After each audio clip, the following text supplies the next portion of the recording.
Recordamos que cuando nosotros hablamos de elementos que trabajan a tensión, los vamos a clasificar en tres principales grupos. Los primeros de los que hablamos fueron de los cables. Entre ellos, pues ya sabemos que vamos a tener una sección transversal circular formada por diferentes hilos que están enredados entre sí, y si alrededor de ese núcleo, de un núcleo de hilos, enredamos o de manera helicoidal hacemos un torcido de nuevos cables, pues vamos a formar un torón. Ese es el primer elemento que nosotros consideramos que está trabajando a tensión. Y también tenemos barras que pueden ser planas, que pueden ser redondas o pueden ser cuadradas. Y estas sabemos que pues normalmente las vamos a utilizar en secciones a las que les queremos dar una restricción lateral por el área de exposición que tienen principalmente al viento. Las podemos encontrar tanto en cubiertas como en muros que están formados también por láminas. Y finalmente tenemos a las secciones laminadas, que son las que ya tenemos venidas de catálogo, las que ya vienen de un proveedor, pues ya nos va a indicar qué perfiles tienen, la nomenclatura con la cual vamos a trabajar para identificar cada perfil. Y aquí lo que les decía, pues ya es importante que ustedes vayan revisando los manuales, principalmente el manual INCA, que es al que vamos a hacer referencia para poder hacer cada diseño de nuestros elementos. Entonces, aquí es importante esa parte en la que nosotros decimos vamos a identificar cada uno de nuestros perfiles laminados y también aquellos perfiles que están formados o por placas en su totalidad o por perfiles laminados y placas.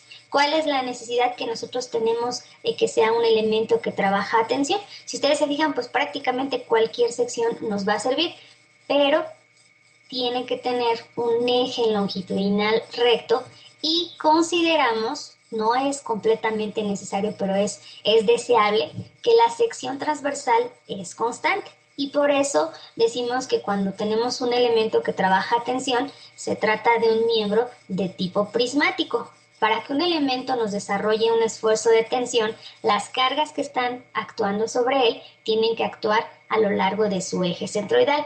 Esa es una premisa que nosotros siempre suponemos, que cuando identificamos a nuestro elemento, también identificamos el centroide de esa sección transversal y que la carga va a actuar a lo largo de ese eje longitudinal, de tal manera que los esfuerzos que se producen son esfuerzos axiales de tensión, es decir, vamos a tender a alargar el elemento.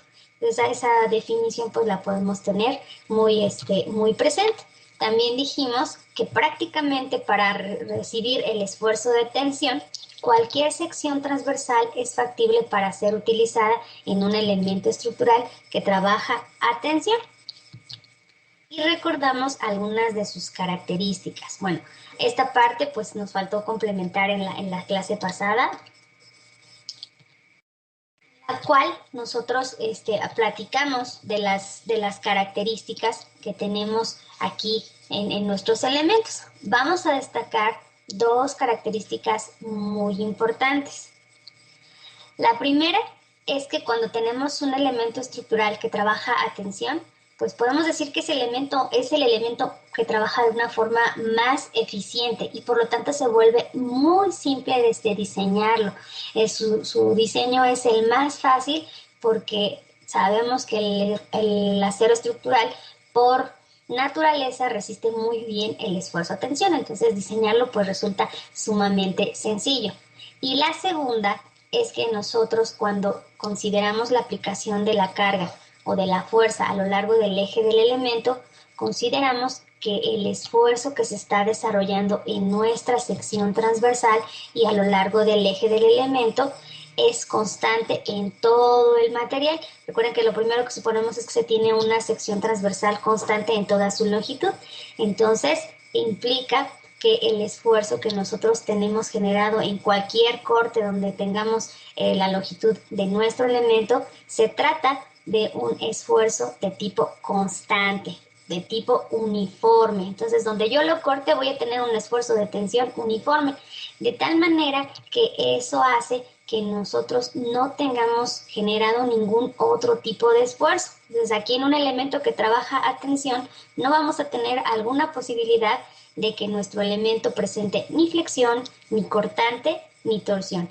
Entonces aquí, como ustedes pueden observar, solamente vamos a diseñar nuestro elemento bajo un solo esfuerzo.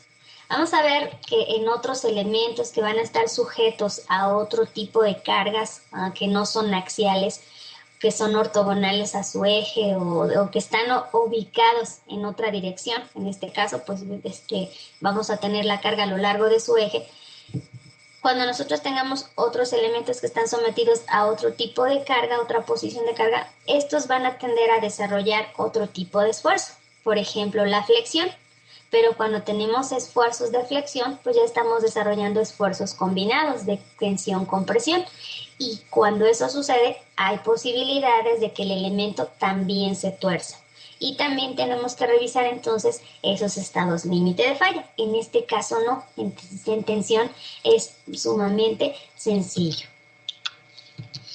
Y así como podemos decir que es muy sencillo diseñar un elemento que trabaja a tensión, pues también vamos a tener ciertas complicaciones. Una de las principales complicaciones que nosotros, con las que nosotros nos vamos a enfrentar es que cuando tenemos que colocar elementos que trabajan a tensión, pues ellos van a trabajar en conjunto con los demás elementos de la estructura.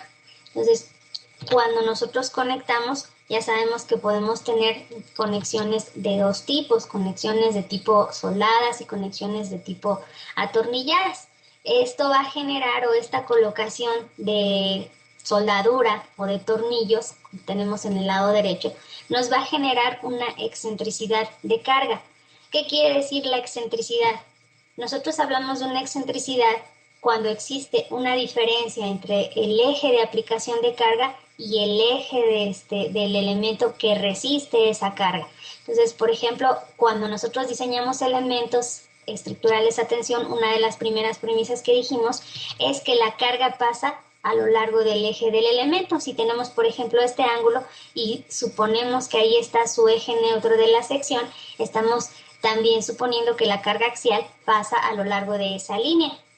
Pero cuando colocamos conexiones atornilladas, y ahorita lo vamos a extender ese concepto, pues estamos colocando o generando una nueva sección transversal en esos puntos donde estamos abocardando, donde se están generando estos huecos, de tal manera que pues vamos a tener un eje diferente de nuestro perfil.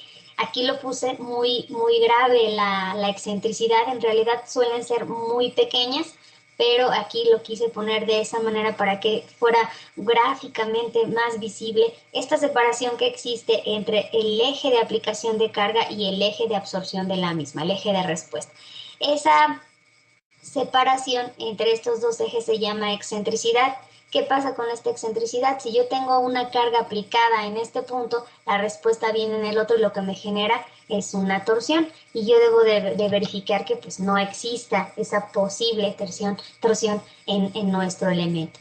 Sin embargo, estas situaciones de excentricidades que se pueden presentar entre carga en nuestro elemento ya están contempladas en el desarrollo de las normas.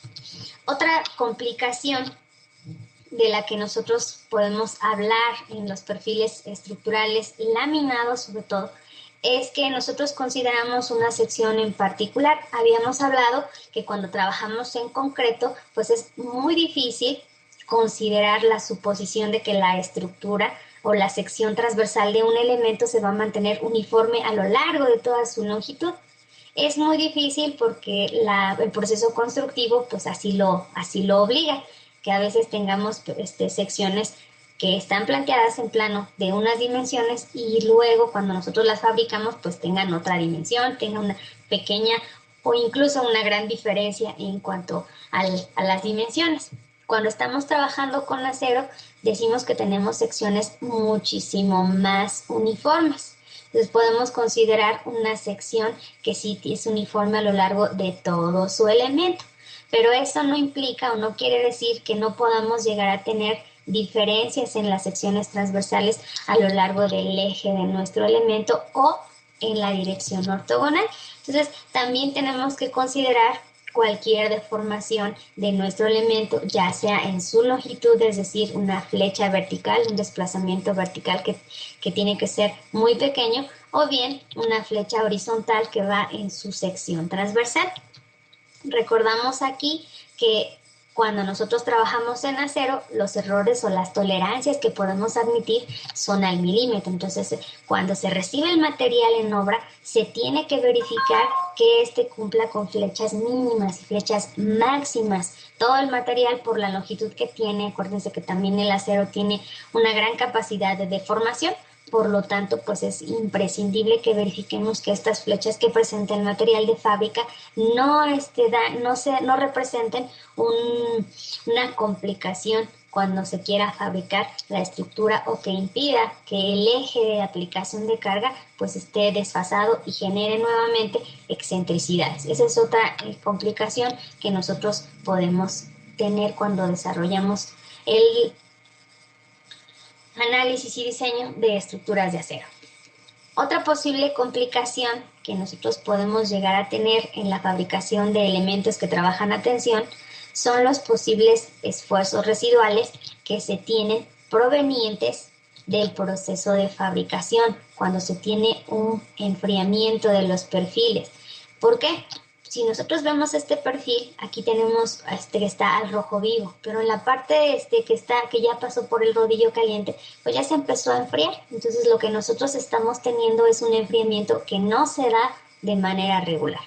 Vamos a entender a qué nos referimos con estos esfuerzos residuales. Aquí lo vemos de manera gráfica, analítica, y aquí cuando estamos haciendo el proceso de fabricación de nuestros elementos laminados. Decíamos que se llama laminado porque, como ustedes ven aquí, pues tiene que pasar por un proceso en el cual se están haciendo laminitas para poder hacer las secciones transversales que nosotros conocemos.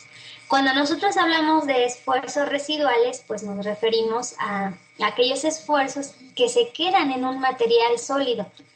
Se quedan después de un proceso determinado. En este caso, pues el proceso que consideramos origina esos esfuerzos residuales es el proceso de enfriamiento que se da durante el proceso de fabricación.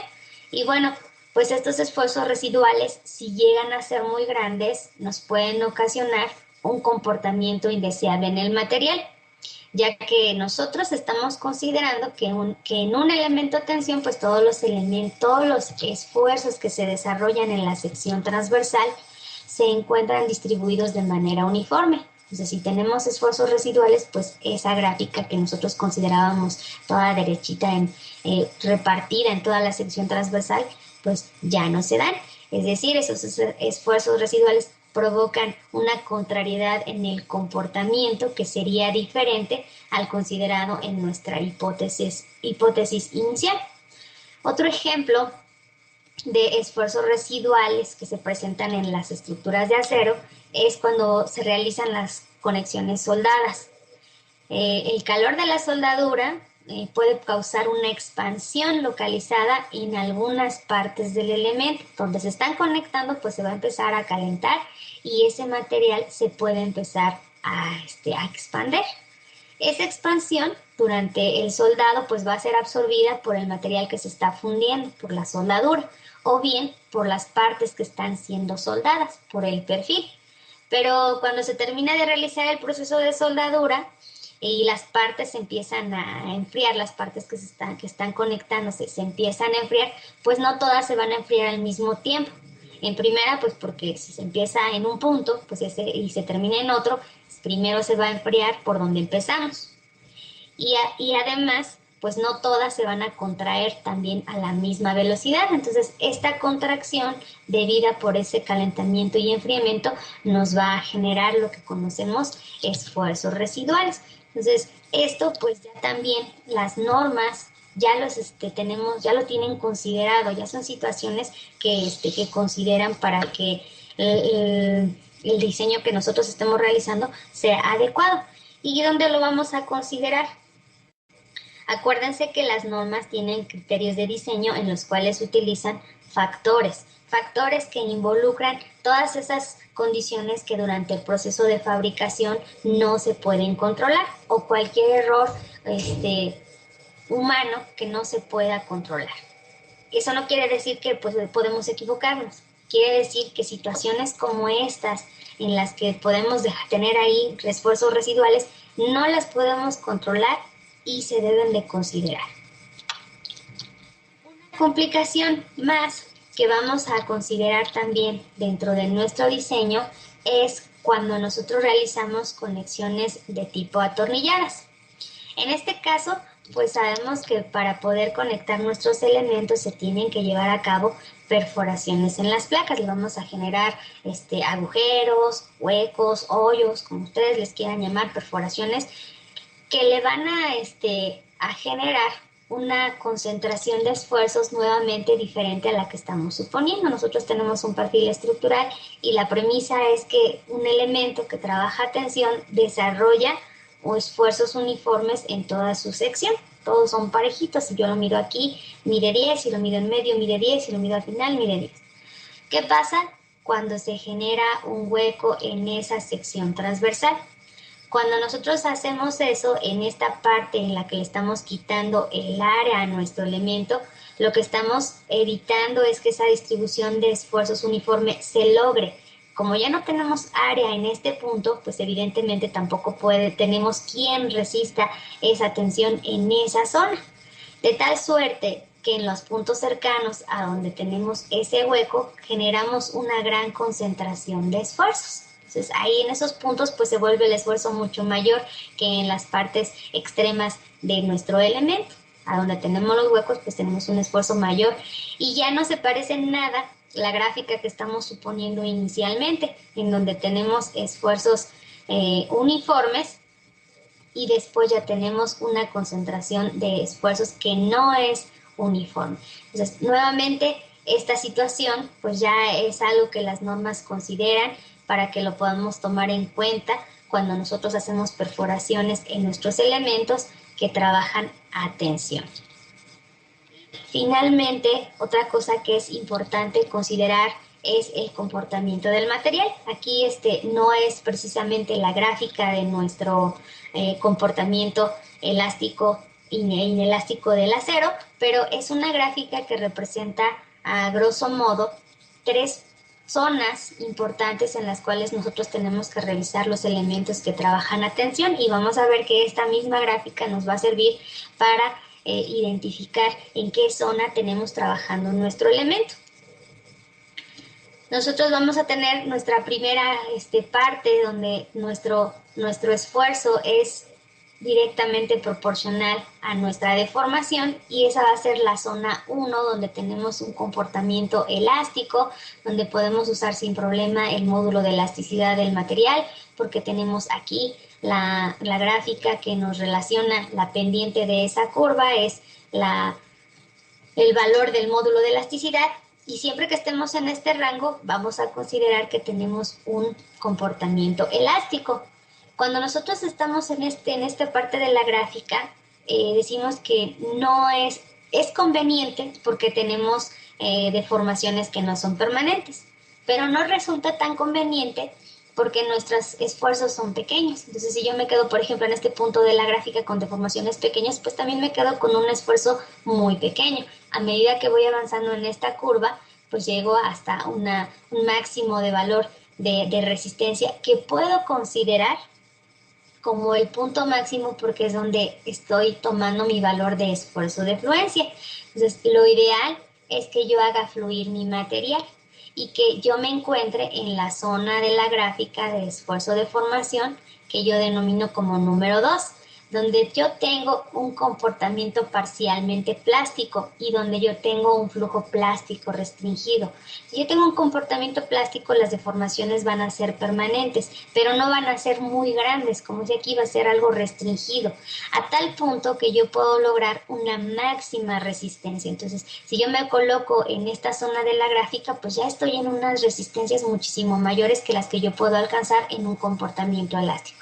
Entonces, en la mayoría de los esfuerzos que desarrolla un elemento que trabaja tensión, es deseable que su comportamiento se encuentre parcialmente plástico.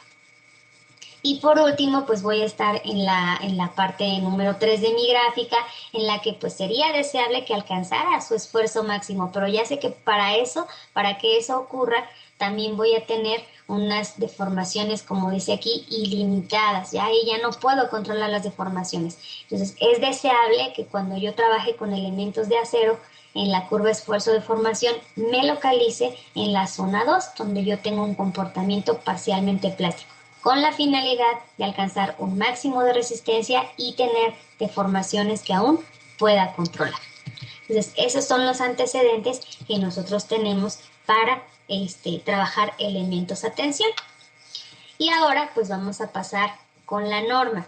Es que aquí les estoy poniendo la norma que les solicité, de la cual extrajeran la parte de diseño de estructuras de acero.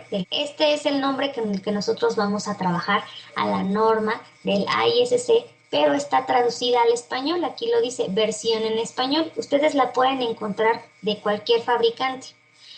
La mayoría de los productores de acero hacen referencia a esta norma. Los productores de AMSA, de acero, Aceros Monterrey y otros utilizan esta norma. Entonces, o bien pueden hacer uso del manual de la construcción en acero, del manual INCA, en su 5ª edición. Ya está disponible la 6ª edición, pero está muy cara. Entonces, yo les sugiero que hagan uso también de esta 5ª edición. También la pueden descargar de internet y tener a la mano cualquiera de las dos. ¿Cuál va a ser la principal diferencia? La principal diferencia que vamos a encontrar va a ser la nomenclatura. Por ejemplo, en la del ISC dice diseño de miembros en tracción, mientras que en el manual INCA dice miembros en tensión.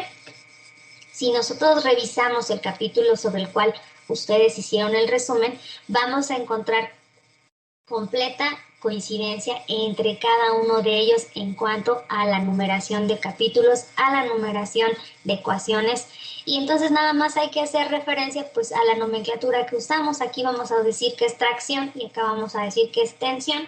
Aquí vamos a decir, por ejemplo, bielas y acá vamos a decir barras de ojo. Entonces pueden usar cualquiera de las dos sin problema. Por otro lado, pues en cuanto veamos las ecuaciones, también vamos a tener cierta diferencia únicamente en la nomenclatura. Si nosotros hablamos de resistencia a tracción, en el ISC, por ejemplo, este es del proveedor de Alacero. En este caso, pues nos marca una ecuación que dice que es Φ1 por Pn.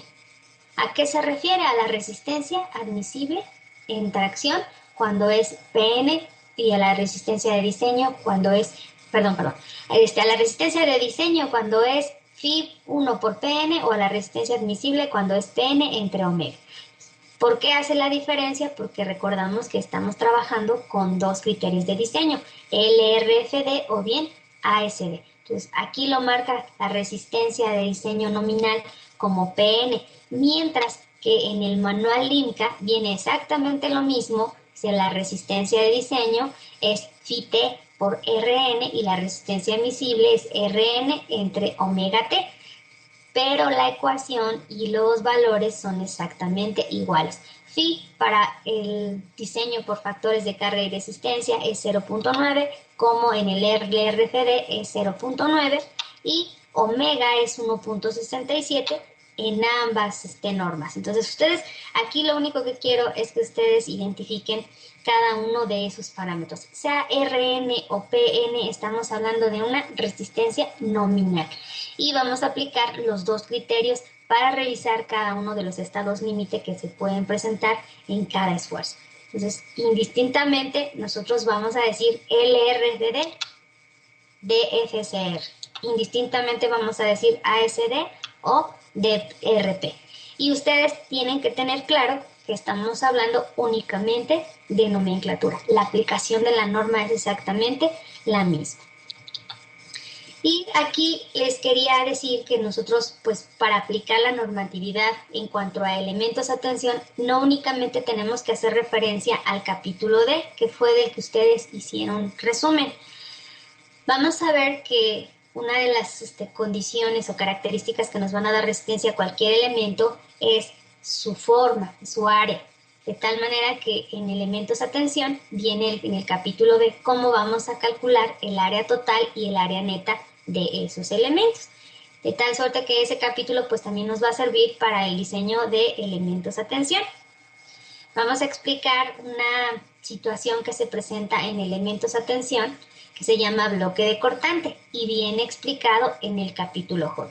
Y finalmente las ayudas de diseño que vienen en la parte 5. Entonces, aunque en el capítulo D viene la parte de resistencia de miembros a tensión, vamos también a revisar qué dice la parte del capítulo B, la parte del capítulo J y la parte 5 para tener complementado toda la norma que se refiere a la aplicación, a todo lo de aplicación de la norma en elementos